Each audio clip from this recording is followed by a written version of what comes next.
Hi guys, this is Rishikesh Madankar from AW Academy Rathinagar Amravati और मैं physics पढ़ाता हूँ।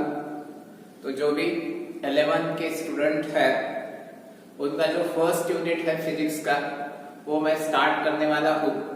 तो यूनिट्स का जो नाम है वो है यूनिट्स एंड मेजरमेंट। तो ये जो भी यूनिट्स एंड मेजरमेंट है तो आपको समझ में आ रहा है कि यूनिट है और मेजरमेंट। यूनिट्स क्या होता है और मेजरमेंट क्या होता है, इसका डिटेल स्टडी इस यूनिट में मिलेगा आपको। तो जैसे कि फिजिकल क्वांटिटी से मैं इस यूनिट की स्टार्टिंग कर देता हूं। तो सबसे पहले जो कंसेप्ट है that is physical quantity.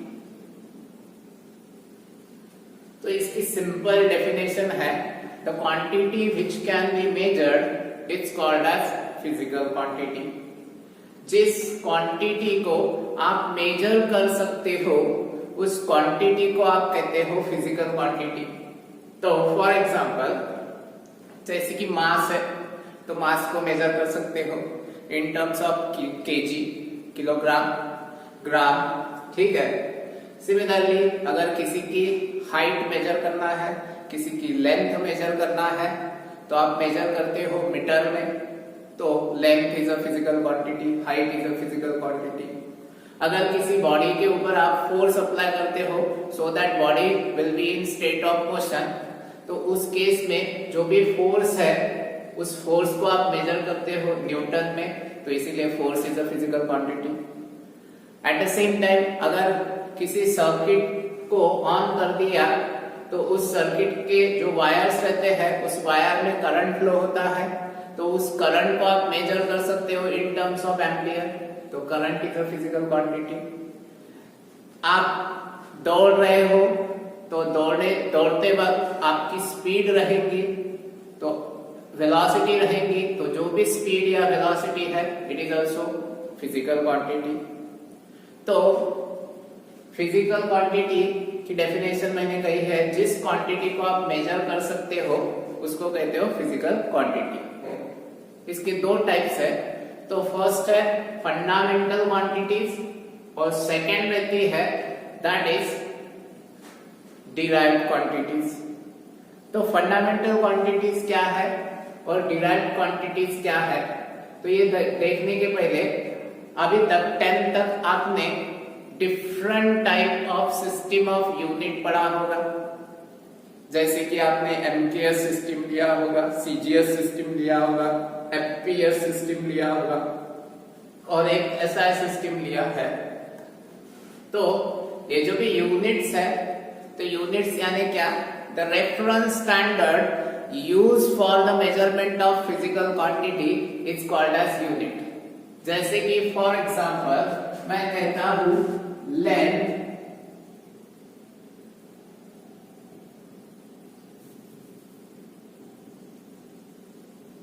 Length of a body is equals to 5 metre. तो देखो यहाँ पे फिजिकल क्वांटिटी हो गई लेंथ, ठीक है। इसके बाद में मैंने कहा यूनिट की definition the reference standard used for the measurement of physical quantity. तो यहाँ पे reference standard is the metre और ये जो भी 5 है ये है वैल्यू। तो इसीलिए यहाँ पे लेंथ इक्वल्स टू 5 मीटर, तो यहाँ पे metre is the unit of length. तो आपने एक रेफरेंस स्टैंडर्ड लिया है जिसका नाम क्या है मीटर। किसके लिए यूज करते हो, तो लेंथ मेजर करने के लिए यूज करते हो, तो इसीलिए मैं मीटर को कहूंगा यूनिट। सिमिलरली अगर किसी बॉडी का मास मेजर किया और वो अगर 10 केजी आता है, ठीक है, तो यहाँ पे फिजिकल क्वांटिटी है मास, 10 है वैल्यू और किलोग्राम इज द यूनिट। किसका है, तो मास का है। अगर कोई पर्सन दौड़ रहा है with the speed of that is 20 meter per second, तो यहाँ पे अगेन 20 क्या है, वैल्यू है, और मीटर पर सेकेंड क्या है, तो यूनिट है। किसका यूनिट है, तो ऑब्वियसली स्पीड का यूनिट है।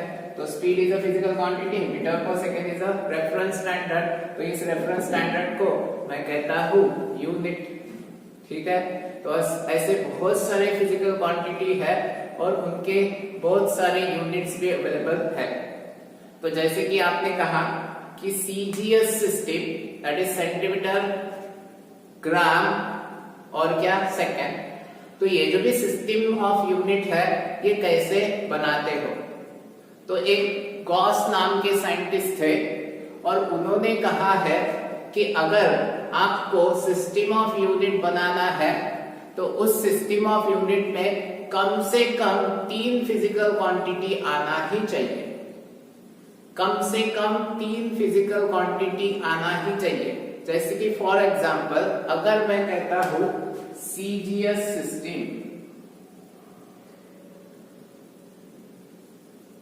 तो यहां पे सी फॉर सेंटीमीटर, और सेंटीमीटर यूनिट किसका है, तो लेंथ का है।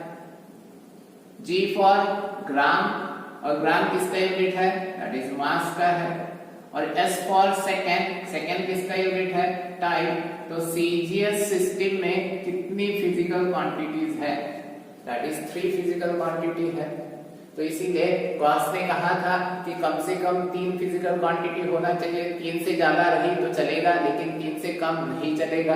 ठीक है, दूसरी system that is MKS system. तो एमकेएस सिस्टम में भी मीटर यूनिट है लेंथ का, किलोग्राम यूनिट है मास का, और सेकेंड यूनिट है टाइम का। Similarly F P S system, F for foot किसका यूनिट है, लेंथ का है। P for pound that is mass का यूनिट है। S for second that is time का यूनिट है। तो ये जो भी एफपीएस सिस्टम है, इस एफपीएस सिस्टम को ही कहते हो ब्रिटिश सिस्टम। ठीक है, दैट इज फुट, पाउंड और सेकेंड सिस्टम। तो इसके बाद में 1971 में इंटरनेशनल एक कॉन्फ्रेंस हुई और उस कॉन्फ्रेंस में डिसाइड किया है कि जो भी यूनिट्स है तो एक एसआई सिस्टम बनाई है। ठीक है, और इस एसआई सिस्टम में that is international system of unit, और उस एसआई सिस्टम में 7 फिजिकल क्वांटिटी को इंक्लूड किया है। तो मैं कहता हूं SI system consist of 7 fundamental quantities. ठीक है, तो देखो इसीलिए एसआई सिस्टम देखने से पहले मैं कहता हूं फंडामेंटल क्वांटिटी।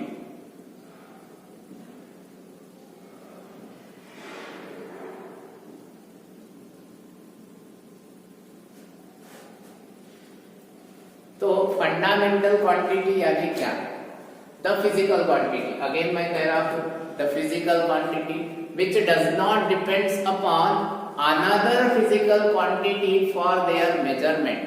अगर किसी फिजिकल क्वांटिटी को मेजर करना है तो उसका मेजरमेंट अनदर फिजिकल क्वांटिटी के मेजरमेंट के ऊपर डिपेंड नहीं करेगा, तो उस क्वांटिटी को मैं कहता हूं फंडामेंटल क्वांटिटी।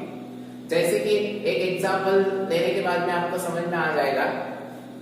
अगर इस पेन की लेंथ मेजर करना है तो आप क्या करोगे, झट से एक स्केल निकालोगे, स्केल से इसकी लेंथ मेजर करोगे।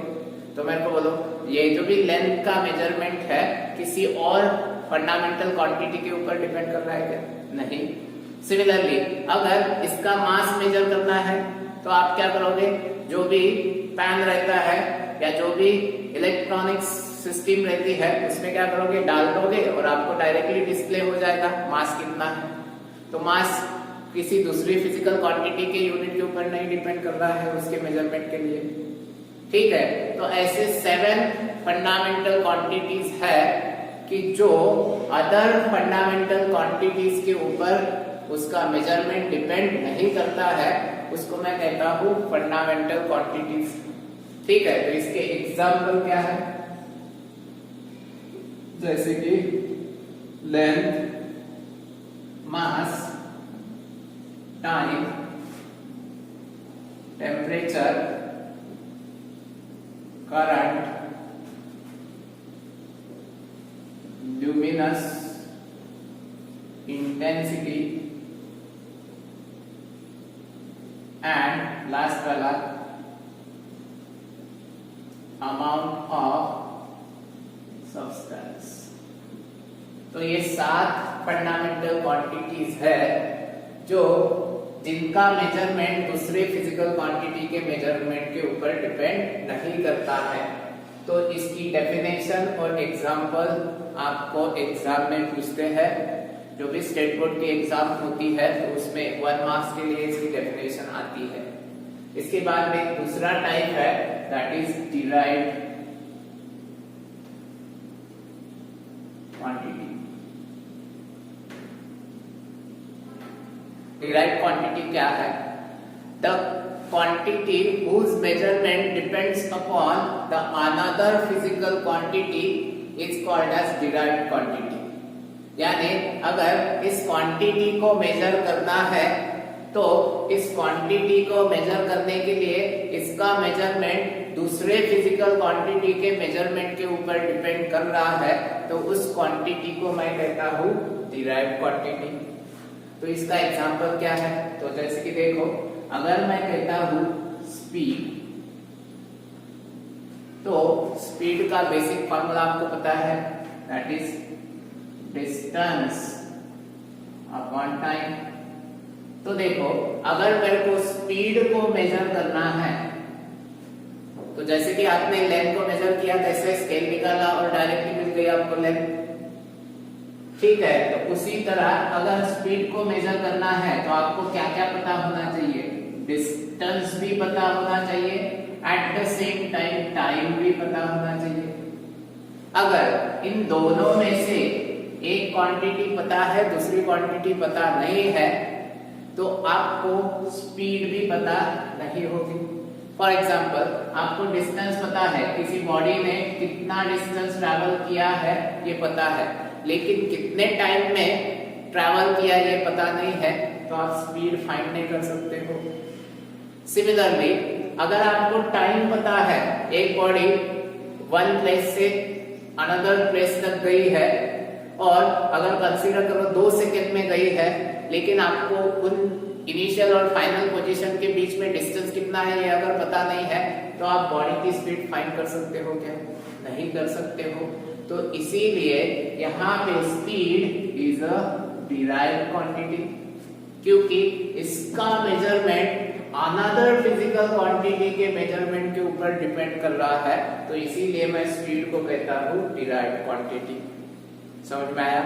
तो ऐसे ही और कौन सी क्वांटिटीज है, जैसे कि force, that is mass into acceleration, यानी फोर्स कैलकुलेट करने के लिए मास भी पता होना चाहिए, at the same time acceleration भी पता होना चाहिए। तो फोर्स इज क्या है? डिराइव्ड क्वांटिटी, ठीक है। सिमिलरली, अगर मैं कहता हूं प्रेशर, तो फोर्स अपॉन एरिया, यानी प्रेशर निकालने के लिए आपको फोर्स भी चाहिए और एरिया भी चाहिए। सिमिलरली, अगर मैं कहता हूं एक्सेलरेशन, किसी बॉडी का एक्सेलरेशन निकालना है तो आपको वेलोसिटी भी चाहिए, टाइम भी चाहिए, ठीक है। तो इसीलिए acceleration is a derived quantity. तो दोनों में डिफरेंस समझ में आया है क्या? दैट इज फंडामेंटल क्वांटिटी और डिराइव्ड क्वांटिटी। क्लियर है? अब देखो, इसके बाद में फंडामेंटल क्वांटिटी के बाद में आता है fundamental units.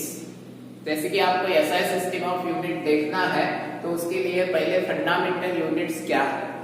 The units which are used for the measurement of fundamental quantities are called as fundamental units. जो यूनिट फंडामेंटल क्वांटिटी को मेजर करने के लिए यूज होते हैं उन यूनिट को आप कहते हो फंडामेंटल यूनिट्स। जैसे कि एग्जांपल, तो ऑब्वियसली 7 फंडामेंटल क्वांटिटी है तो इनके जो यूनिट्स है वो भी 7 रहेंगे। तो कौन से? तो लेंथ का यूनिट मीटर, उसके बाद में मास का यूनिट किलोग्राम, टाइम का यूनिट सेकेंड, टेम्परेचर का यूनिट केल्विन, करंट का यूनिट एम्पियर, ल्यूमिनस इंटेंसिटी का यूनिट दैट इज कैंडेला, और अमाउंट ऑफ सब्सटेंस का यूनिट मोल। तो ये जो भी है metre, KG, second, kelvin, ampere, candela और मोल, ये है फंडामेंटल यूनिट्स। ठीक है, तो ये मोस्ट इंपॉर्टेंट यूनिट्स है, दैट इज फंडामेंटल यूनिट्स। और जो इनके कॉम्बिनेशन से यूनिट बनेंगे, यानी फंडामेंटल यूनिट्स के कॉम्बिनेशन से अगर यूनिट बनते हैं तो उसको आप कहते हो डिराइव्ड यूनिट। या इस 7 यूनिट को छोड़ के जो यूनिट्स होते हैं उसको मैं क्या कहता हूँ, डिराइव्ड यूनिट। या जो डिराइव्ड क्वांटिटी के यूनिट रहते हैं उसको आप क्या कहते हो, डिराइव्ड यूनिट। जैसे कि फॉर एग्जांपल स्पीड का यूनिट मीटर पर सेकेंड, तो मीटर और सेकेंड ये कॉम्बिनेशन है फंडामेंटल यूनिट्स का, तो इसीलिए metre per second is the derived unit. At the same time force का यूनिट है न्यूटन, तो न्यूटन किसको मेजर कर रहा है, फोर्स को मेजर कर रहा है, तो इसीलिए Newton is the derived unit. उसके बाद में जैसे कि प्रेशर का यूनिट पास्कल होता है, तो pascal is a derived unit, क्योंकि प्रेशर कौन सी क्वांटिटी है, pressure is the derived quantity. समझ में आया? अब देखो जैसे कि फंडामेंटल क्वांटिटी 7 है, तो इस 7 फंडामेंटल क्वांटिटी में सबसे पहले दैट इज लेंथ। तो लेंथ का यूनिट मीटर और सिंबल है स्मॉल m। अगर आप पूरा यूनिट का नाम लिख रहे हो तो कोई भी अल्फाबेट कैपिटल नहीं आना चाहिए, क्योंकि ये यूनिट कैसे लिखते हो उसके रूल्स है। तो अगर यहाँ पे जैसे कि जनरली अगर आप कहते हो, अगर किसी का नाम राम है तो आप राम को लिखते वक्त R कैपिटल लिखते हो, ठीक है।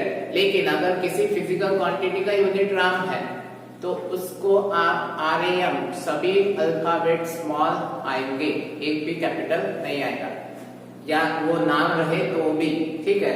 तो इसीलिए देखो मीटर के लिए जब मैंने पूरा लिखा है मीटर तो स्मॉल m ही लिखा है।